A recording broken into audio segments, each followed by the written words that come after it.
Hey everyone, welcome back to my channel. I am Gwen, the Asian astrologer, and today we will be talking about the Venus cazimi and my personal story around it. So, in case you didn't know, Venus, our planet of love and relationships, has been retrograde since the start of March. And just over the weekend, we had her inferior conjunction with the sun, aka a cazimi, which is when a planet enters the heart of the sun.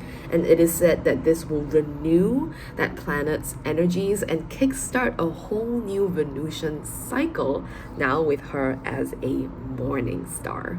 So, if you haven't read my Substack, I wrote a really vulnerable post about how, with this most recent eclipse season plus this Venus retrograde, I have been dealing with a relational issue that has come up multiple times with my mom over the past few years.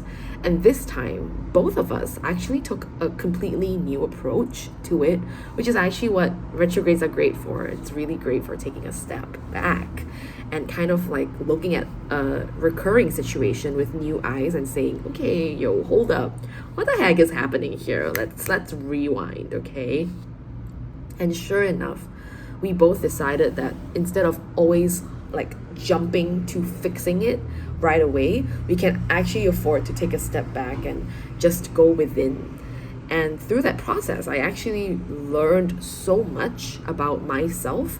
I learned what I was avoiding. I learned that I wasn't actually doing the work of figuring out what was going on for me and instead just jumping into smoothing over the conflict instead of actually inquiring within, because it's so uncomfortable to be in conflict with the people we love.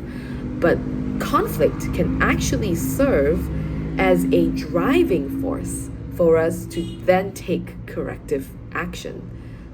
Basically, through sitting in the shit of feeling uncomfortable, I was then able to take more corrective steps in my relationships, like having my first ever daddy-daughter date, having one-on-one brunch dates with my sister, and finally my mom being the one to reach out, even though normally she's able to have the cold shoulder for a very long time.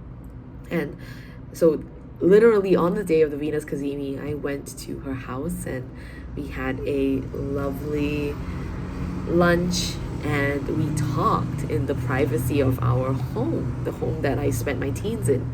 And it was really beautiful to be in that space with her where we both finally figured out, like, oh, we actually want to have a closer relationship. And these misunderstandings keep happening because we haven't evolved our idea of each other over the years. Like, we still think the other person is, the way that we had perceived them, like, all these years ago. But we grow and change as human beings, and the only way to stay up to date with that is to stay in constant communication.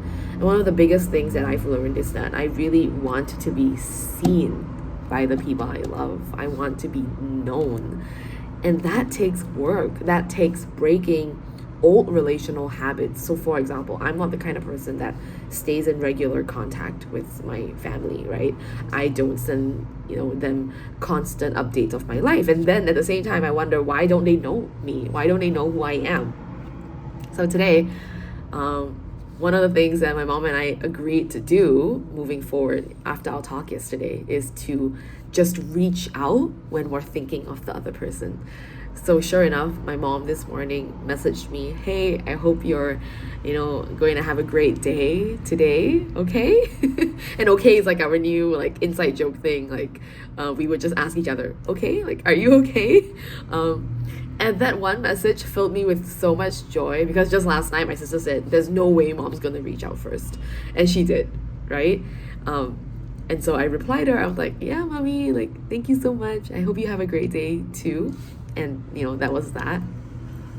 But then that message filled me with so much joy that I almost felt like the love inside of me was overflowing. And just last night, I was kind of like planning out my week ahead, and I had noticed that there were two big dates coming up that were going to be quite important for the people in my life, the people that I love.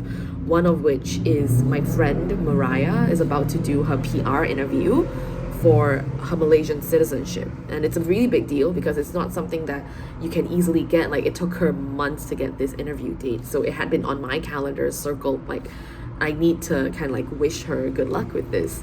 And another thing is that just last week I found out that my best friend Sim was going to go home to her husband's hometown in Indonesia for Hari Raya, right? Which is this, the Muslim New Year.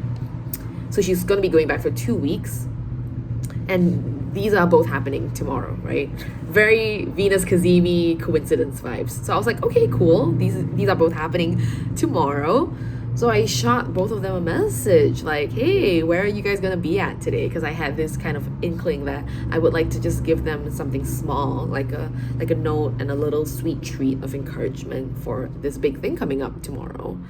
And lo and behold, guys, somehow by some crazy turn of fate, the place that my friend Mariah lives in is the exact same place that my friend Sim is starting to take her Quran classes.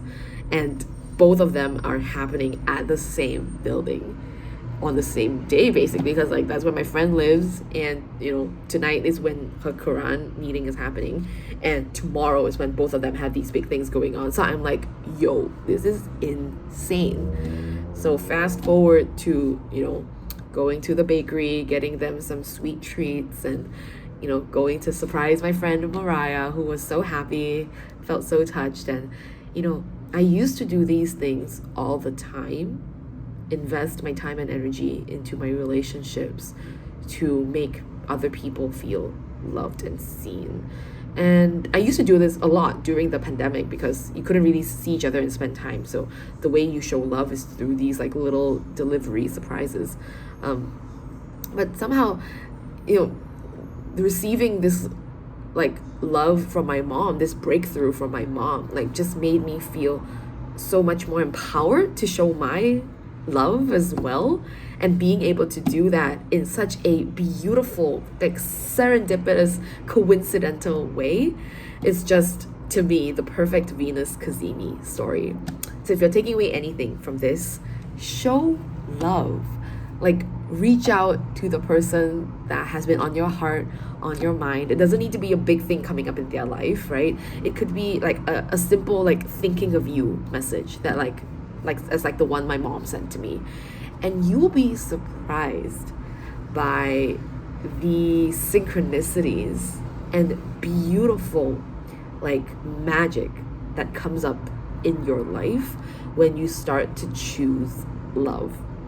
Okay, that is it for today. I'm Gwen, the Asian astrologer, and this is my YouTube channel. My books are open if you would like to sit in consultation with me. I also have new offerings where there is a longer container that we can sit in together for monthly astrological coaching. This is for my returning clients. So yeah, sending you so much love and happy Venus cazimi. Bye.